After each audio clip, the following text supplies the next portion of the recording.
প্রিয় দর্শক, আসসালামু আলাইকুম। নাজমুল টক্সের পক্ষ থেকে আপনাদের স্বাগত জানাচ্ছি। আমি নাজমুল হোসেন। আজকের আলোচনার বিষয়, আসন্ন জাতীয় সংসদে এনসিপি কয়টি আসন পেতে পারে। আপনারা শুনেছেন, এনসিপির মুখ্য সংগঠক নাসিরুদ্দিন পাটোয়ারি গতকালকে বলেছেন 150টি আসন পাবে।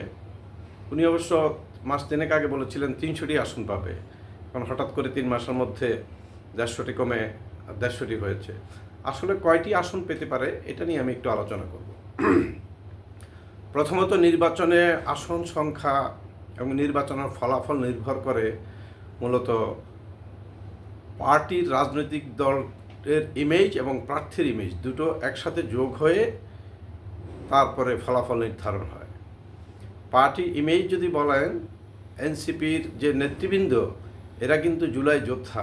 শেখ হাসিনার মতো একটা শক্তিশালী একটা খুনিকে, সন্ত্রাসীকে, দখলদার সরকারকে নামায়ন ক্ষমতাচ্যুত করার পেছনে এরা কিন্তু মুখ্য ভূমিকা পালন করেছিল। কিন্তু দুর্ভাগ্যজনকবশত এই নেতৃবৃন্দ যারা আছেন ওনারা রাজনৈতিক প্রজ্ঞার পরিচয় দিতে পারেনি। প্রথম ভুলটা ওনারা যেটা করেছে মন্ত্রিত্ব নিয়ে, তখনই আমি বলেছিলাম আপনাদের এটা ভুল হচ্ছে। কারণ এরা মন্ত্রী হিসাবে, উপদেষ্টা হিসাবে এই যে আসিফ মোহাম্মদ, সজীব ভুঁইয়া, মাহফুজ এবং আগে নাহিদ ছিল, কেউ যোগ্যতার পরিচয় দিতে পারেনি। এরা মিডিয়াকেও ফেস করতে পারে না। তথ্য মন্ত্রণালয় তাদের হাতে রেখেছে। কেউ কি জানে তথ্য মন্ত্রণালয়ের কাজ কি, তথ্যমন্ত্রীর কাজ কি, তথ্য উপদেষ্টার কাজ কি? মিডিয়া ফেস করা এবং দেশের তথ্য প্রবাহ নিশ্চিত করা। এছাড়াও আরও কাজ আছে, কিন্তু এই তিনজনের মধ্যে কেউই কোনো যোগ্যতার এবং পরিচয় দিতে পারেনি। ওনাদের বিরুদ্ধে তার দুর্নীতির অভিযোগ রয়েছে, তদবির বাণিজ্য। ওনারা এপিএসের মাধ্যমে শত শত কোটি টাকা দুর্নীতি করেছে বলে বিভিন্ন অভিযোগ রয়েছে। এসব দুর্নীতি, অনিয়ম, চাঁদাবাজি যারা ক্ষমতায় আছে, উপদেষ্টা আছে, ওদের বিরুদ্ধে আছে। যারা বাইরে সমন্বয়ক আছে, এরা তো একটি ত্রাসের মতো এদের ইমেজ সৃষ্টি করেছে।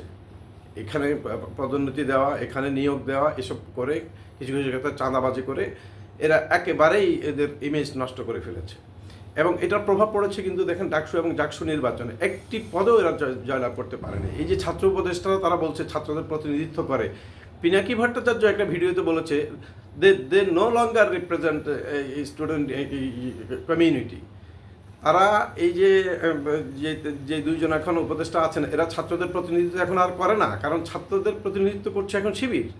তাহলে তো পিনাকি ভট্টাচার্যের এই কথার সাথে আমি পুরোপুরি একমত।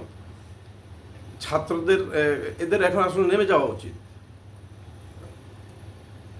রিপ্রেজেন্ট করছে, ছাত্রদেরকে রিপ্রেজেন্ট করছে ডাকসুর মতো প্রতিষ্ঠানে, ছাত্র শিবির, জাকসুদের ছাত্র শিবির, রাজশাহী ইউনিভার্সিটি এবং চিটাং ইউনিভার্সিটিতেও যদি ভুল হয়ে না থাকে ওরাই বিপুল ভোটে পাশ করতে যাচ্ছে। তাহলে তো আর এরা ছাত্র প্রতিনিধি নয়, তাহলে শিবিরের লোকদেরকে পাঠিয়ে দিতে হবে এদেরকে বাদ দিয়ে। তাই তো হয়, তাই তো হওয়া উচিত। আমি সেটা বলছি না মন্ত্রিত্ব কারো মন্ত্রিত্ব যাক এবং অন্য কেউ হোক, আমার প্রসঙ্গ সেটা নয়। তো ইমেজ ওয়াইজ যদি কথা বলি, এনসিপির image is dented very badly. এরা মানুষের কাছে আসলে যে হিরো ছিল, হিরো থেকে জিরো হয়েছে। এবার আসেন প্রার্থী। এই যে প্রার্থী হিসাবে এরা 150 আসন পাবে, 300 আসন পাবে, 50 আসন পাবে, এইসব বাগাড়ম্বর বলে কোনো লাভ নেই।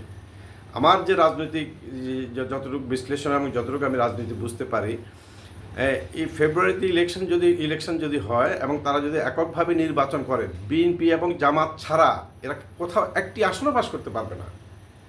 আমি গ্যারান্টি দিয়ে বলতে পারি একটি আসনও পাস করতে পারবে না। হ্যাঁ, বিএনপি জামাতের সাথে যদি জোট করে কিছু আসন পাবে। তবে এতটুকু আমি বলতে পারি, আসন তো দূরের কথা, সর্বোচ্চ 3-4 জন বা 5 জন সর্বোচ্চ ওদের জামানত থাকতে পারে। আর আর যদি 300 আসন হতে 295 জনের জামানতই থাকবে না। এই হচ্ছে এনসিপির অবস্থা। এই অবস্থা থেকে তারা রিভাইভ করবে, তাদের ইমেজকে ব্রাইটেন করবে এবং প্রার্থীরা সেলেবল হবে। ইট ইজ ভেরি আনলাইকলি যে ইলেকশন মাত্র আছে 4 মাস কি 4.5 মাস আছে। তো ফলে বড় বড় কথা বলে লাভ নেই। বাস্তবতার পথে আসেন, মাঠে ময়দানে যান, দেখেন মানুষ কি বলে, মানুষ কি চায়, এই জিনিসগুলো বুঝতে হবে। হ্যাঁ, শুধুমাত্র আপনি সন্ত্রাসী কায়দায় বড় বড় কথা বলবেন এবং 300, 200, 150 আসন পাবেন, এগুলো এসব অলীক স্বপ্ন বলে লাভ নাই।